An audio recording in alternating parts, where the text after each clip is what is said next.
Magandang araw po sa inyong lahat mga kababayan at welcome back dito po sa Pinas News Review at eto nga mga ka-review natin, sinungaling, mali ang pag-aresto. Nako, yari CIDG Chief kakasuhan ni Attorney Topacio. Ayan mga kababayan, ito po ay dahil sa maling pag-aresto kay General Pukis mga kababayan. Yan po ang ating alamin at bibigyan ng reaksyon ngayong araw na ito mga ka-review natin. Pero bago itong lahat, sa mga hindi pa po napag-subscribe sa ating munting channel ay pa-subscribe naman po. At palike na rin po ng video ito. Maraming salamat po. At ito na nga, simulan na po natin to.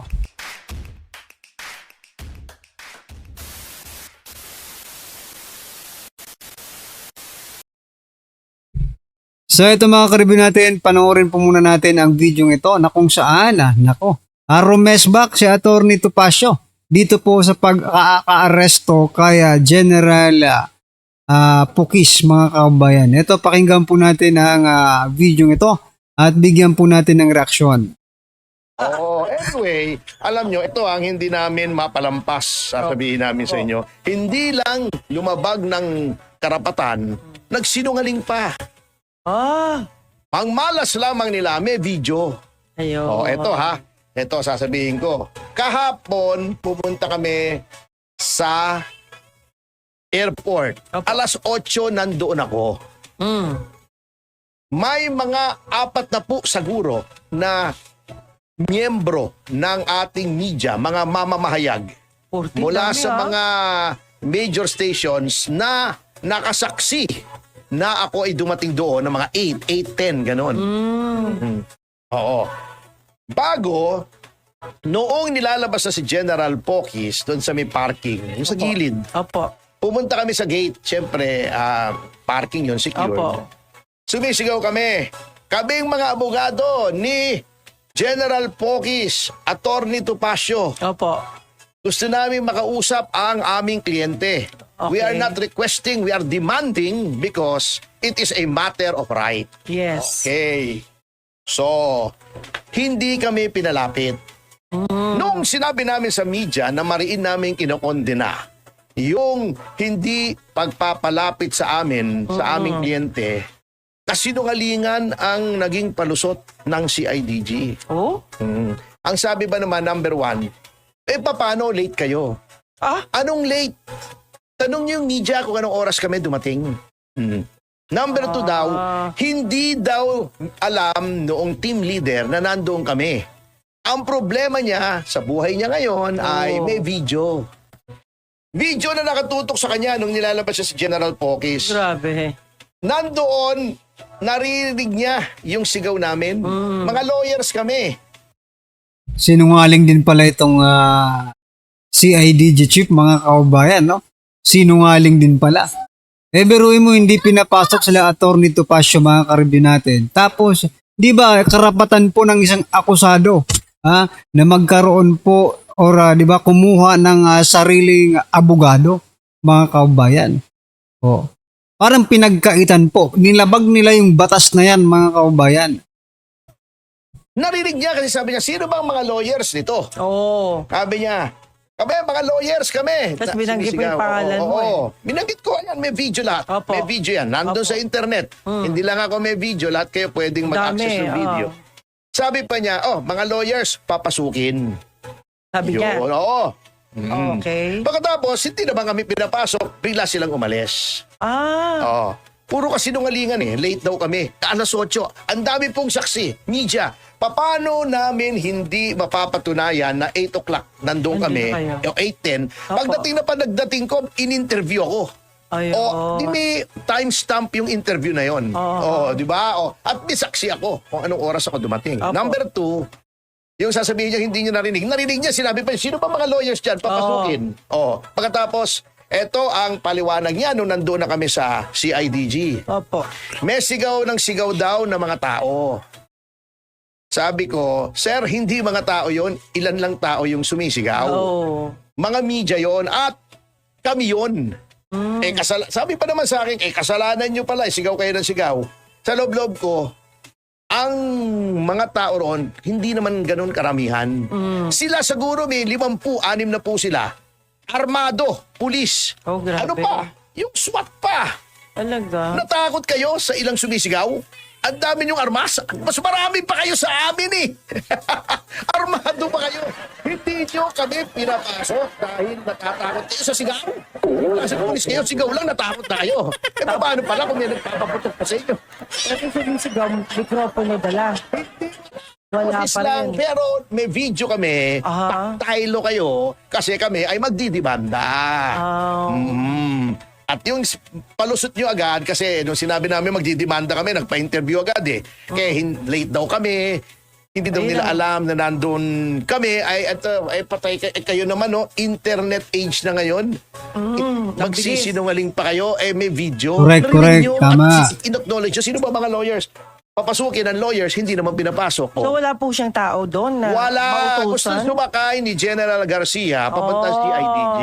Ayun lang. Oo. Ang natatawa ko, may mga nagko-comment, buti nga daw, deserve daw. Deserved na walang abogado? Lahat ng mamamayan. Talagang iba na kultura talaga nung iba na nagtatanggol sa gobyerno. Kukunti lang naman yun. Hindi lang bend the law. Break the law na. Break the law. Namimihasa itong gobyerno. Ito ba yung ginawa ni Sandra Leong? Hindi rin ako pinapayagan dumikit. Alam nyo, hindi pwede kami hindi magdemanda. Kaya kami ay dinimanda ko si Dan Fernandez Opo. for not allowing me to talk to my client. At ito ay didemanda namin. Bakit? Para hindi maging normal ang ganitong style ng ating gobyerno na bina-violate nila yung right to counsel. That is maling kalakaran.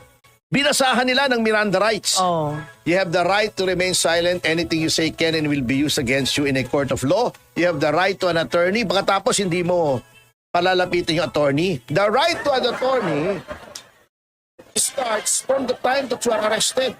Kasi yun ang start ng custodial investigation. Oh. So yun lang yung sinasabi natin mga kaubayan na lahat po tayo, no, ikaw na nanonood ngayon, lahat po tayo ay may karapatan, no, na kumuha ng ating sariling attorney, abogado, no, right to attorney. At yun po ang kadalasang nilalabag, ng mga otoridad mga kababayan, no. Pabasa-basa pa kayo ng Miranda rights, hindi rin nyo naman tuto pa rin, di ba? Sige. Alam mo, nagtakumanhin man lamang ito at sabihin, pasensya na boss. Okay na. Kasi under time pressure kami, etc. Baka tanggapin pa natin. Kung Opo. magsisinungaling pa sila at sasabihin pa nila, kami may kasalanan, kahit pulis kayo, sa presinto na kayo magpaliwanag. Kung di ba? Tignan natin! Kung talagang maayos na ang justice system dito. Demanda namin ang CIDG. Okay? Oh. Medyo nakakaya na to, sir. Alam nyo mga kasama, alam mo Ma'am Jubes, eto ang, ewan ko kung nakakatawa, nakakabwisit, nakaka-amuse. At the same time, na pinipirmahan ni Pangulong Marcos yung 2026 budget na ayon sa mga kritiko ay hitik pa rin sa insertions, pork barrel at kung ano-ano pang chuchu, yung mga, di ba? Opo. yun na. Unallocated appropriations, Opo. yung allocables. Mga unprogrammed project. Yung mga unprogrammed na marami pa rin, bilyon-bilyon pa rin, daan-daan bilyon pa rin. Opo. At the same time na pinipirmahan niya, inaaresto ng kanyang pamahalaan ang mga kritiko ng anomalya. So para kumbaga mga kabayan, si General Pukis po ay naging diversion, no? Para hindi actually diversion na nga yung 2026 budget sa flood control scandal, no? Naging diversion na pa yung 2026 budget. Tapos sa 2026 budget, naging diversion din itong si General Pukis. Diba? Sa bawat ginagawa nila, dapat mayroon po silang smoke screen na ginagawa. Ibiruin nyo mga karibin natin, nabalitaan po natin. Okay? At lumabas po ito sa mga media, sa mainstream media. Nagalit po yung mga reporter, no? Doon po sa Malacanang, dyan po sa signing na yan. Bakit? hindi po sila pinayagang gumamit ng cellphone. Bakit po hindi pinayagan sila gumamit ng cellphone, mga kababayan? Mayroon ba silang kinatatakutang mag-leak na naman? Di ba? Ba, napaka-obvious naman po ng inyong mga galawan dyan sa Malacanang, ha? Di ba ang pangako ni Pangulong Marcos ay malapit na siya ay magpakulong? O, tinupad naman niya, nagpakulong nga siya, kaya lang mali. Maling tao. Yung pinakulong niya, hindi yung mga nagnanakaw, kundi yung mga nagkukondena. Yung mga tumuturo, yung mga lumalaban sa pagnanakaw, mali po, Mr. President, mali. At huwag niyo sasabihin, wala kayong kinalaman dyan, sapagkat ang nagdemanda po dyan ay hindi pangkaraniwang mamamayan, hindi isang private offended party, kundi ang CIDG na nasa ilalim ng DILG ni Secretary John Vic Remulla na nasa ilalim niyo rin po ng Office of the President sapagkat ang DILG ay Executive Department at kayo po ang Chief Executive. Yan. Kaya walang naniniwala sa inyo, Mr. President, kasi tumbalik yung sinasabi ninyo sa ginagawa ninyo. Kaya tingnan mo naman, sa latest na Social Weather Station Survey, ang trust rating ni Pangulong Marcos, number nagtitiwala sa kanya. Sa NCR, na dapat bulwaran niya, -8. Alas Luzon, yung NCR, yung buong Luzon, Ilocos, Batangas, +18. Ayun. Visayas, -7. Mindanao, -37. Sa balance Luzon lang kayo kumukuha. Yun ang bubuwarte nyo. +18 lang kayo. Mababa po yun, Mr. President. +18. Sa 100%, 18, napakababa. Samantalang si VP Sara Duterte sa NCR, mahirap nang i-please yung mga NCR, di ba? Opo. +2. Sa balance Luzon, yung tinatawag na solid gold. Hindi naman nalalayo si VP Sara, +12. Sa Visayas, kung saan -7 si Pangulong Marcos, +43 si Sara Duterte. Sa Mindanao, kung saan -37 si Marcos, +74 si Sara. So yan mga kababayan, pero pilit pa rin po nila gustong ipabagsakin si VP Sara, no? Pero bago po natin tapusin ang video ito mga kababayan, gusto ko lang pong i-share ang video namang ito, no? Patungkol po naman dito po kay Claire Castro kung paano po mga kababayan pagtakpan ni Claire Castro ang kanyang boss na si President Bongbong Marcos Jr. Ito, pakinggan po natin ang interview ito, no? Ang press con na kung saan Claire Castro nangamuti. Ito, pakinggan po natin to. During the holidays, hindi po tayo nakapag-briefing. So I think this is a good time to raise this question dahil nasa isip pa po siguro ng mga kababayan natin. Early December, nagbitaw po ang Pangulo ng statement very confidently na may mga mananagot at mga walang Merry Christmas sa mga kurakot. Lumipas po ang Pasko, ang nakakulong si Sara Diskaya. Ano ho ang tugon ng Pangulo dito na hindi ho yata nangyari yung kanyang ipinangako may mga walang Merry Christmas? Ang binanggit po ng Pangulo doon sa kanyang report ay sa mga taong nabanggit niya, marami ang hindi magiging merry ang Christmas.